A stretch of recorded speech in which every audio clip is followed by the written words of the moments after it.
First of all, thank you very much for coming to the performance talk. I've seen a lot of talks today in language I unfortunately don't know, so hope you all will be comfortable in listening to English track today. So first of all, the talk is about achieving 150 milliseconds without using cache for time to first byte. And the main point of this talk is without cache, right? Because a lot of people rely too much on a cache, and I want to show a little bit what kind of problems with cache are and how actually can we achieve much more better performance if we don't use cache. So let's start with a little bit about myself. I like to joke around that my Magento experience is old enough to drink legally in Europe. Not yet old enough to drink legally in the United States, unfortunately, but in Europe, more than enough. I've been one of 5 core developers who created the original Magento 1 version back in 2007 in Kiev, Ukraine. I'm expert in optimizing everything around Magento, and not only Magento. I also do a lot of stuff for merchants where they have issues with ERPs. I work with a lot of different languages, not only PHP. So optimizations is kind of like my bread and butter, and I always do research and evolve around that topic. Another thing, I'm usually the guy merchants or agencies call to put out the fire on production during Black Friday.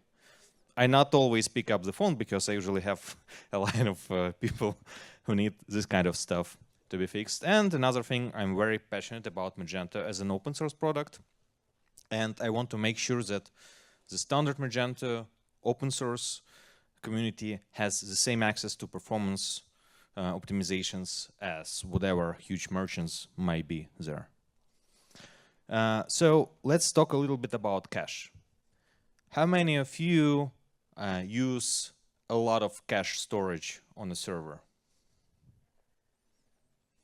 Okay, how many of you have, let's scope it like that. So does your cache storage exceed 100 megabytes? Oh, everyone is less than 100 megabytes then? No? I don't trust the hands. So if it's more than 100 megabytes, then yeah, okay, much better. So first of all, cache relies heavily on memory, right? If you want to have a fast response from cache storage, you need to keep it in memory. And memory always was cheap, right? So I hear it all the time, at least until this year. I hear it all the time, oh, we don't want to optimize application code because memory is so cheap, we just put a lot of RAM into server and everything is going to be fine. However, reality in 2026 is that the RAM prices are going up and they are not going down. So Gartner projected that in 2026, there is at least going to be 125% increase in price on server DRAM chips. And Counterpoint Research found out that now RAM price is basically 5 times more expensive for servers than before. And honestly, RAM is not cheap anymore. And a lot of infrastructure providers, you can check the links after the presentation. Here is a link to the article from Hetzner, where they actually rise prices starting from a couple of weeks ago. Yeah, so this is just going to be a huge problem in future when we try to put out a fire just by putting more hardware over there. So another thing about the cache, it's not only about the memory, because memory is just one part of the story. There is also the actual CPU cycles required to store the data in cache and also clean up the cache data. Let's take a look at an example. So first of all, Redis, it's not some magical cache storage, it's just a database, so you need to store the data somehow. Magento has a very interesting structure inside of the Redis. So if you take a look at your Redis instance and you look at keys inside of it, you will find two types of data there. You will find ZCK and ZCTI. So ZCK is actual cache data, and TI is an array of all the ZCK items. So ZCTI is basically your cache tag, which contains all of the items stored in cache. So let's say in the admin panel, or through the API, or through some ERP integration you have, you save a product. Magento looks up all the cache tags for that product. It loads it from the cache tag entry. And then for each of the cache tag entries, it deletes key one by one. And what happens on live systems, that this one actually can become 1,000 Redis operations just for one single product. And this is kind of expensive. So if you think about cache, okay, it gives me faster performance, you need to be aware that there are a lot of costs related to actual cleanup of the cache data. So in general, I advise avoiding caching data that has a lot of variations. So if you have product ID in a part of the cache key, please don't use Redis for that. So what can you use instead of Redis for caching product data? First of all, there is a very nice module that is available for everyone. It's open source. It's called Product Data Preloader. It allows you to preload the data in batches for the product lists you have. So you fix this n+1 query issues you have. You can use this nice property of product attributes called used in product listing. A lot of people don't know about it, and then within a product loops, they just grab the full product model through repository, load it again, and then fetch one single attribute. But you can just add this one as a flag on that attribute in a database. Another thing is sometimes you can write your custom indexer. It's actually not that complicated.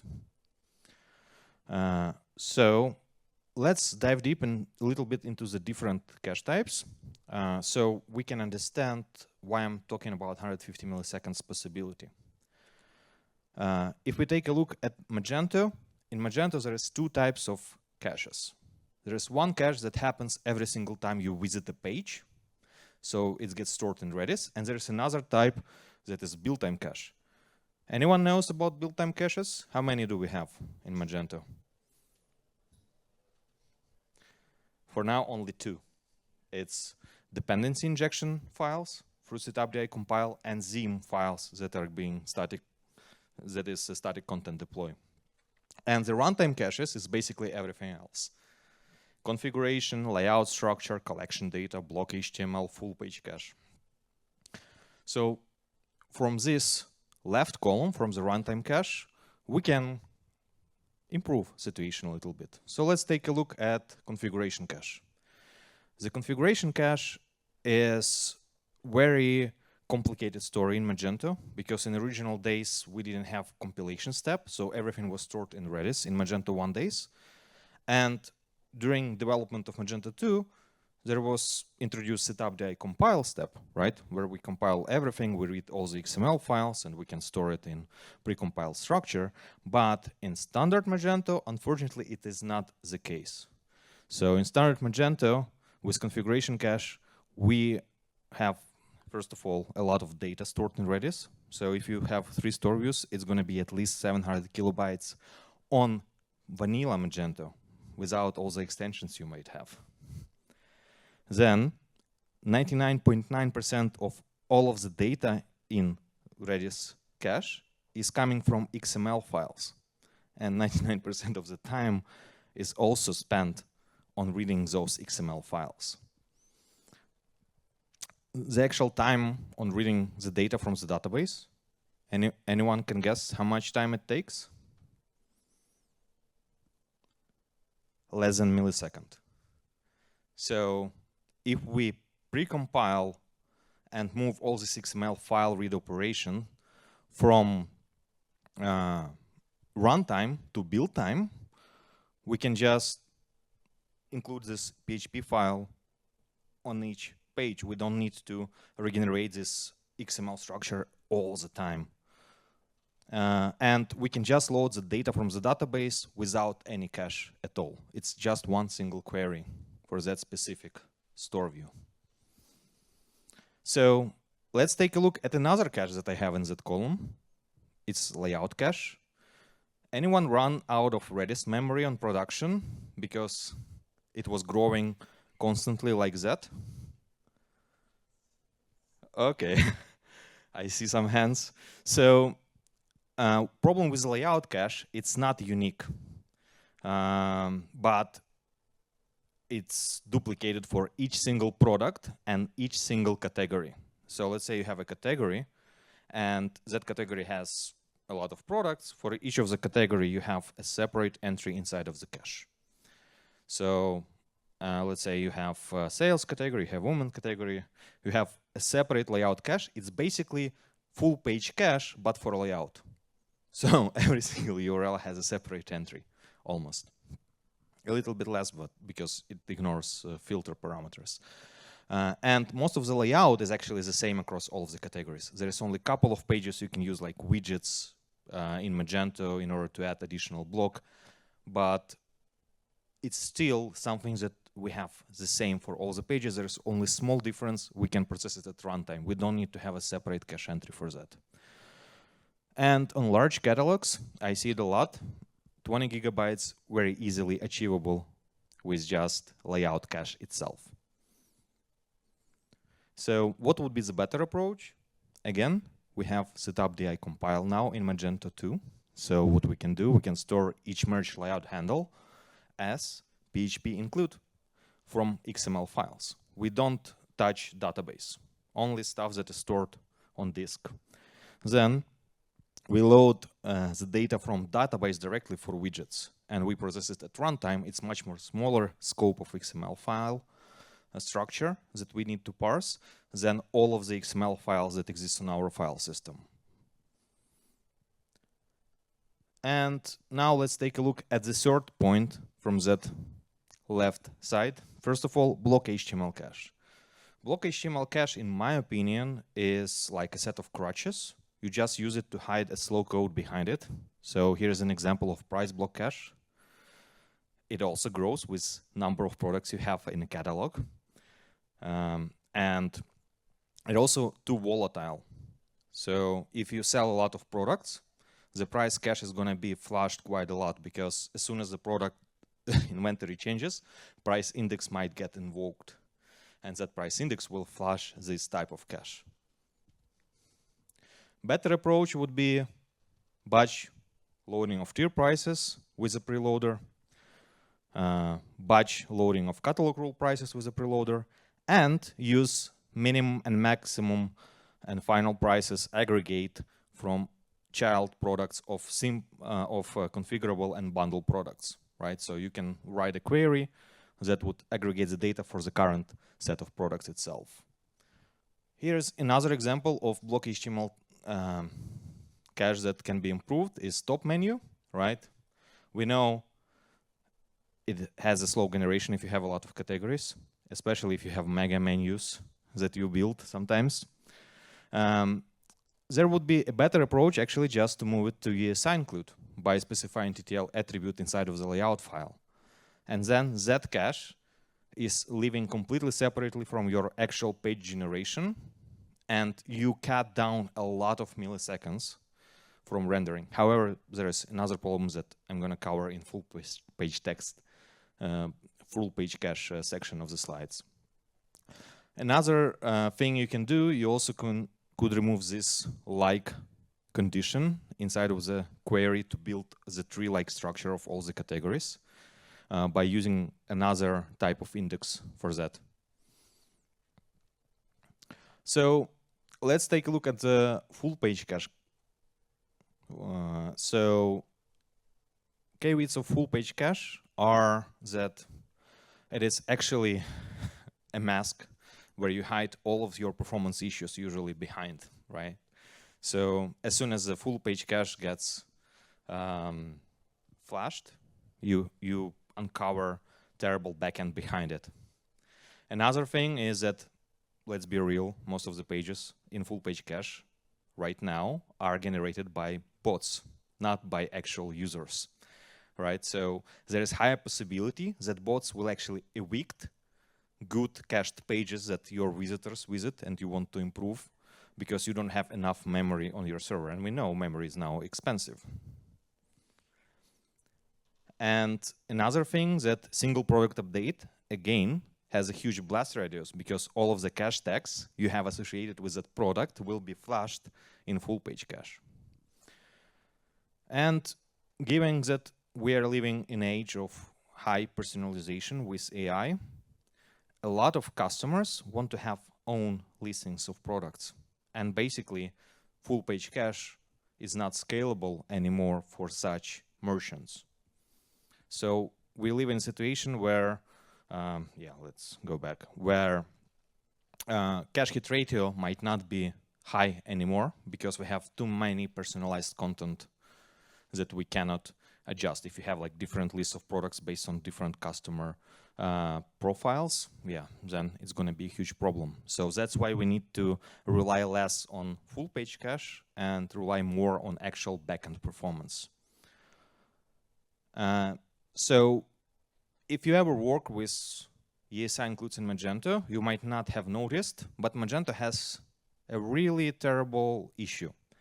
If you have block that is specified as ESI include, Magento page is still rendering that block, however, it doesn't output it. So let's say you have a huge mega menu. You said like, okay, I just moved it outside of the page for ESI include through TTL attribute.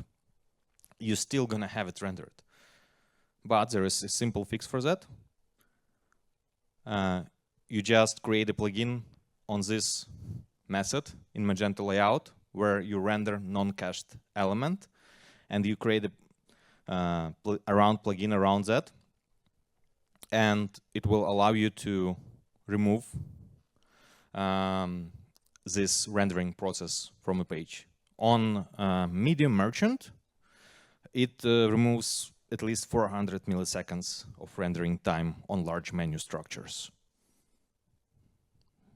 And then you actually can utilize more ESI includes by having this optimization in place.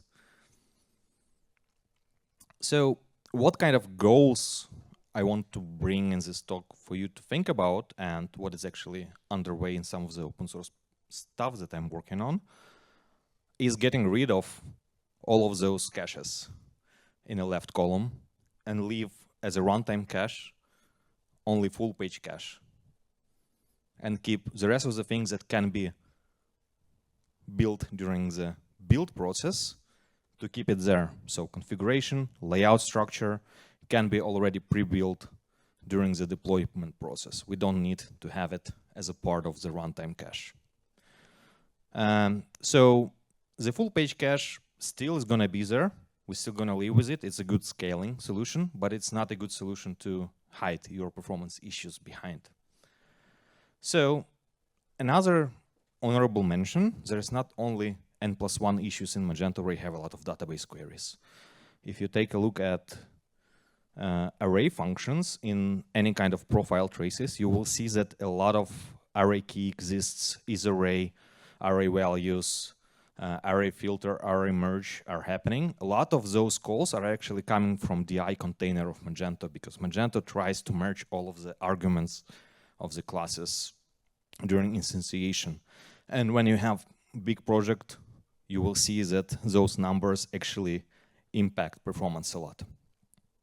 Because you can see there is 320,000 invocations of specific internal PHP functions.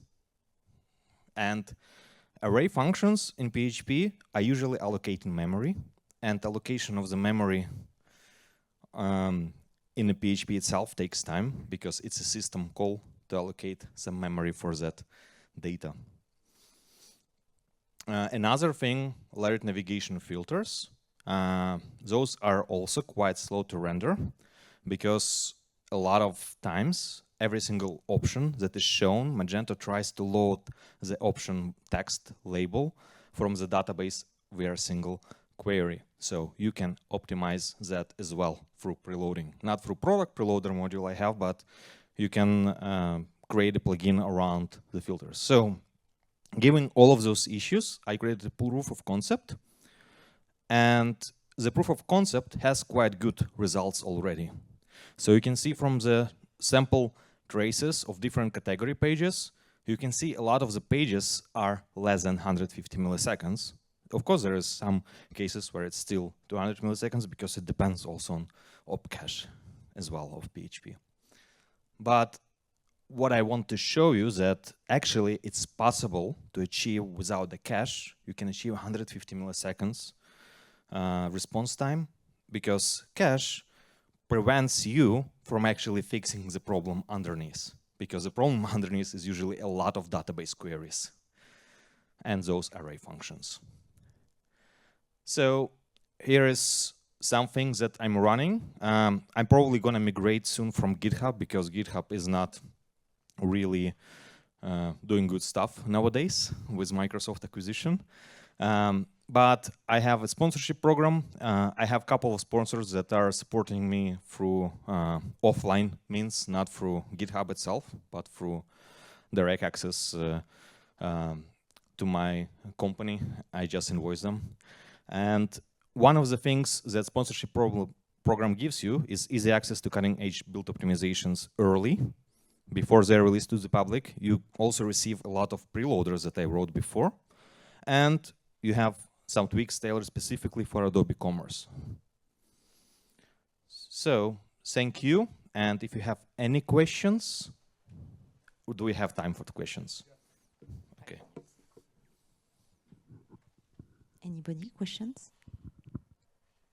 No. I don't buy it. Thank you, then, Ivan.